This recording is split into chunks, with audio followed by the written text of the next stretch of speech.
Now that we have created a new service request, let's take the supporter perspective. Use the menu on the left, and navigate to Service Operations. All open service requests. Here you will find a list of multiple open service requests. And at the top, you'll find our newly created relocation request from the previous video. Double-click on the request to open it. Here you can see who made the request, where the user is currently located, where he wants to move to, and when he wants to move. We start managing this request by getting it approved.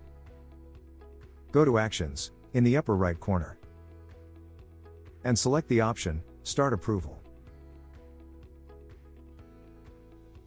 In this case, the approval will be given by the requester's supervisor. We also set a time frame of 2 days, within which the approval should be granted. Click OK to send. For testing purposes, you are not only the user and supporter, but also your own supervisor.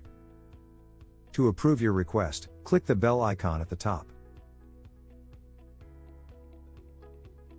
Here you can specify a reason, and approve or reject the relocation request.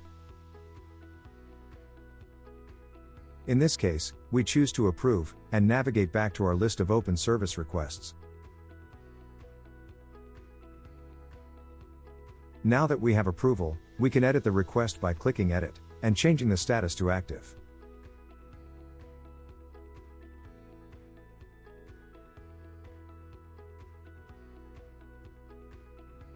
To set things in motion, we navigate to Actions, and select the option, Start Task Plan. Here you will find a pre-configured set of objectives to complete this request.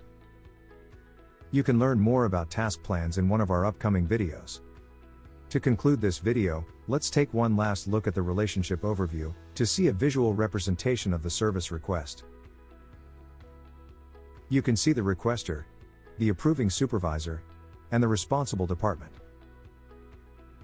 Below is the initiated task plan, including the tasks, documentation and relocation.